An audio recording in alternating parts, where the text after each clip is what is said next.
नमस्कार दोस्तों। आज हम बात करने जा रहे हैं कि आखिर महंगाई बढ़ती क्यों है और क्या महंगाई कांग्रेस के शासनकाल में ज्यादा थी या बीजेपी के शासनकाल में। तो सबसे पहले हम समझते हैं कि भैया महंगाई का मतलब क्या हुआ, कि क्यों जो टमाटर आज से कुछ साल पहले 20 रुपए किलो मिला करता था आज वही टमाटर 80 से 100 रुपए किलो तक पहुंच गया। क्यों पेट्रोल, डीजल, दूध, सीमेंट, घर किराया, शिक्षा, सबका प्राइस बढ़ गया। इसका मतलब महंगाई बढ़ गई। तो सबसे पहले हम समझने की कोशिश करेंगे कि आखिर महंगाई होती क्या है। महंगाई क्या होती है कि सपोज आज आज आपके पास जो है 100 रुपए है और 100 रुपए में आपने 5 किलो चावल खरीद लिए। अब अगले साल जाओ आप, अगले साल भी आपके हाथ में 100 रुपए हैं, लेकिन 100 रुपए में आपको चावल कितने मिले? 4 किलो। इसका मतलब आपका जो रुपया है वो नीचे हो गया और महंगाई बढ़ गई, क्योंकि जो आपकी परचेजिंग पावर है वो कम हो गई। मतलब 100 रुपए में पहले 5 किलो राइस मिल रहा था, अब 4 किलो मिल रहा है। तो क्या महंगाई बढ़ने में सिर्फ और सिर्फ सरकार का ही रोल होता है, या पूरी महंगाई को सरकार ही नियंत्रित करती है, या इसके पीछे और भी बहुत सारे कारण होते हैं। अक्सर क्या होता है कि आज के समय में भारत के अंदर आम जनता ना इन मुद्दों पे एक दूसरे की टांग खिंचाई करने में बहुत लगी होती है, और उसका एक बहुत बड़ा रीजन ये है कि हम पढ़ने लिखने पे भरोसा नहीं करते। तो सबसे पहले समझने की कोशिश करते हैं कि आखिर महंगाई बढ़ती क्यों है, कौन कौन से ऐसे कारण है जिसकी वजह से महंगाई बढ़ती है। तो सबसे पहली हम बात करते हैं, डिमांड बहुत ज्यादा और सप्लाई बहुत कम, सबसे पहला कारण होता है।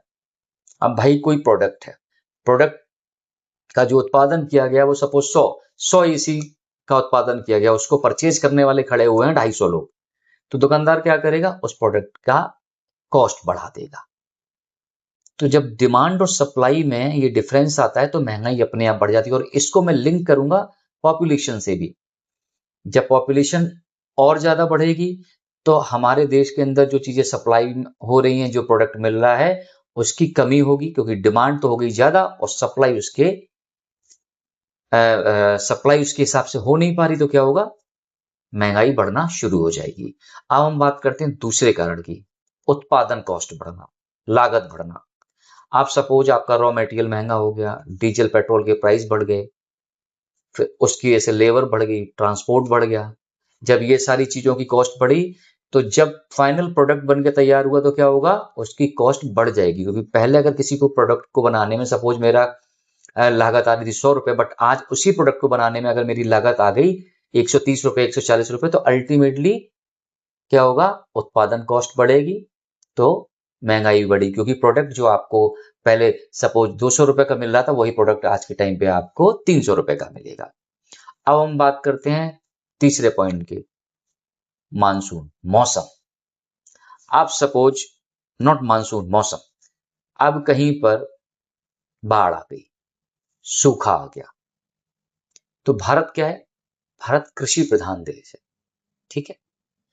अब बाढ़ आ गया, सूखा आ गया, फसलें खराब हो गई, वेयर हाउसेस में पानी भर गए, सड़ गई फसलें, तो उससे क्या होगा? फसल की कॉस्ट बढ़ गई, क्योंकि सप्लाई कम हो गई तो कॉस्ट बढ़ गई। क्योंकि फसल जब पर्याप्त, आपने देखा होगा कि जब टमाटर का भी उत्पादन बहुत ज्यादा होता तो उस समय टमाटर की कॉस्ट बहुत कम होती है। क्योंकि टमाटर का एग्जाम्पल मैं बार बार इसलिए देता हूं क्योंकि हमारे देश में आलू प्याज और टमाटर के नाम पे तो सरकारें बदल दी जाती है। तो टमाटर का उत्पादन जब बहुत ज्यादा होता है और खराब भी नहीं होता तो क्या होता है कि एकदम से टमाटर की बाढ़ आ जाती है और टमाटर की कॉस्ट बहुत कम हो जाती है। अब हम चौथे पॉइंट को उठाते हैं, वो है वैश्विक स्तर, है ना। अब अंतरराष्ट्रीय, अब क्या हो गया कि भाई साहब युद्ध की स्थिति आ गई, आपकी सप्लाई चेन डिस्टर्ब हो गई, है ना। जैसे कोविड की स्थिति आ गई, सप्लाई चेन आपकी डिस्टर्ब हो गई। तो जब सप्लाई चेन डिस्टर्ब होगी, टाइमली चीजें लोगों को नहीं मिलेंगी, तो क्या होगा? कॉस्ट बढ़ जाएगी। जैसे अभी हाल फिलहाल में पेट्रोल का मुद्दा गरमाया था जब ईरान और अमेरिका का युद्ध चल रहा था, क्योंकि कुछ जमाखोरों ने क्या किया कि स्टॉक कर लिया, मार्केट में सप्लाई प्रॉपर हुई नहीं, तो क्या हुआ? एकदम से हाहाकार मच गया और लगा कि शायद पेट्रोल है, डीजल है, उसकी सप्लाई बहुत कम हो गई है। तो उससे लोगों के अंदर डर क्या बैठा कि ये एकदम से जो महंगाई है, जो पेट्रोल की कीमतें एकदम से आसमान को छूने वाली हो जाएंगी। तो जमाखोरों की वजह से या सब बहुत सारी चीजें होती हैं। जैसे कोविड आ गया, कोविड के टाइम पे कितनी सारी फैक्ट्रीज बंद हो गई, सप्लाई बहुत दिनों तक बाधित रही, तो क्या हुआ? आपकी कॉस्ट बढ़ गई। अब हम बात करते हैं पेट्रोल और डीजल। भारत आज भी अधिकांश जो क्रूड ऑयल है वो इंपोर्ट करता है। अब वहां पर, अब जैसे ईरान अमेरिका के बीच युद्ध हुआ, तो सप्लाई की भी प्रॉब्लम, और वहां से चीजें महंगी आना शुरू होंगी या प्रॉपर टाइमली नहीं आएंगी, तो क्या होगा? एक तो उससे ट्रांसपोर्ट भी महंगा हो जाएगा, क्योंकि जब आपके पास पीछे से महंगी आ रही कुछ चीजें, क्योंकि वहां से नहीं मिला, तो इंडिया को सपोज किसी और कंट्री से इंपोर्ट करना पड़ा, वहां पे अगर कुछ की कॉस्ट ज्यादा है तो क्या हुआ? कॉस्ट बढ़ गई। पेट्रोल डीजल की कॉस्ट बढ़ते ही आपका बिजली उत्पादन महंगा हो गया, आपका ट्रांसपोर्ट महंगा हो गया। अब क्योंकि ट्रांसपोर्ट महंगा हुआ तो खाने पीने की चीजें भी महंगी हो गई। क्यों? क्योंकि ट्रांसपोर्ट से ही ज्यादातर जगह सप्लाई हो रहा है। तो ओवरऑल मिला के सारी चीजें महंगी होना शुरू हो गई। अब हम बात करते हैं कि जब रुपए हमारा कमजोर हो जाता है, रुपए कमजोर होगा तो अपने आप महंगाई बढ़ेगी, या ये महंगाई बढ़ी तो रुपए कमजोर हो गया।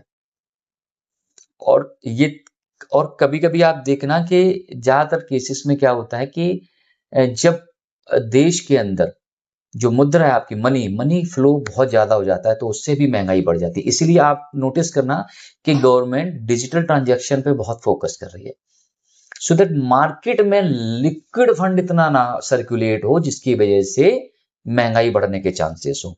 क्योंकि रिजर्व बैंक की अगर हम बात करें तो उनके अकॉर्डिंग जो इंडिया में 4 से 5% तक जो महंगाई दर है, इन्फ्लेशन रेट है, उसको आइडियल माना जाता है इंडिया के हिसाब से।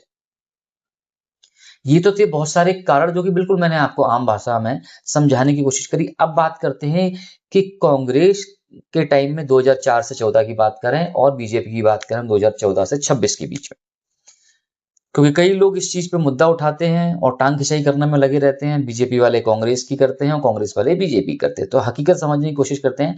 2004 से 2014 के बीच में जो महंगाई दर था, इन्फ्लेशन रेट था, वो था 8.2%, which is very much higher. और 2014 से 2026 के बीच में जो महंगाई दर है वो है 5.2%। अब वो भी समझते कि कांग्रेस काल में ऐसा क्यों हुआ, क्योंकि कांग्रेस के टाइम पे एक तो अंतरराष्ट्रीय लेवल पर ना कच्चे तेल का रेट बहुत ज्यादा बढ़ा हुआ था, तो कभी उस वजह से कभी कभी इंडियन इकोनॉमी में इन्फ्लेशन रेट 2 डिजिट भी पार कर गया, 10% से ऊपर भी चला गया। क्योंकि पीछे से कच्चा तेल जो महंगा आ रहा है, जब वहां से महंगा आएगा तो यहाँ पे सारी चीजें अपने आप महंगी हो जाएंगी, ट्रांसपोर्ट महंगा हो जाएगा, हर एक चीज महंगी हो जाएगी, है ना। और दूसरा, उन्हीं के टाइम पे क्या था कि सूखा और बाढ़ जैसे हालात बहुत ज्यादा है, कहीं पे बाढ़ के हालात थे, कहीं पे सूखा गए, जिसकी वजह से क्या हुआ कि फसलों की कॉस्ट बढ़ गई, क्योंकि फसल खराब हो गई। तो फूड इन्फ्लेशन बहुत ज्यादा रहा। तो बहुत सारे फैक्टर होते हैं। अब अगर हम यही बात करते हैं बीजेपी गवर्नमेंट में, तो 2020 में कोविड आया, तो कोविड की वजह से क्या हुआ? सप्लाई चेन आपकी अफेक्ट हुई। ठीक है, हम लोग जो चीज इंपोर्ट करते हैं वो हमें टाइमली नहीं मिली, या इंडिया के अंदर जो ट्रांसपोर्टेशन है वो काफी डिस्टर्ब हुई, तो उससे क्या हुआ? इन्फ्लेशन रेट बढ़ गया। फिर रूस और यूक्रेन का युद्ध शुरू हुआ, तो जो चीजें हम वहां से आती है या उनके थ्रू वाया आती हैं हमारे पास इंडिया के अंदर, जो चीजें हम इंपोर्ट करते हैं, उनकी कॉस्ट बढ़ गई, तो क्या हुआ? इन्फ्लेशन रेट बढ़ा। तो क्या कांग्रेस के टाइम पे महंगाई अच्छी थी या खराब थी, या बीजेपी? नहीं, महंगाई, अगर हम बीजेपी के टाइम की भी बात करें तो शिक्षा बहुत महंगी हो गई, मकान का किराया बहुत महंगा हो गया, हॉस्पिटल के चार्जेस बहुत ज्यादा कॉस्टली हो गए। तो ये गलत है, जिसपे सरकार को ध्यान देना चाहिए, कंट्रोल करने की कोशिश करनी चाहिए। और उसका बेस्ट तरीका जो मुझे लगता है कि शिक्षा और अस्पतालों को बिल्कुल फ्री कर देना चाहिए।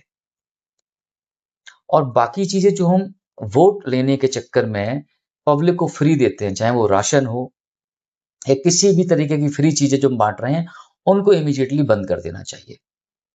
कांग्रेस के टाइम पे भी प्राइवेटाइजेशन शुरू हो चुका था, बट बीजेपी ने शायद प्राइवेटाइजेशन को कुछ ज्यादा इंपॉर्टेंस दी।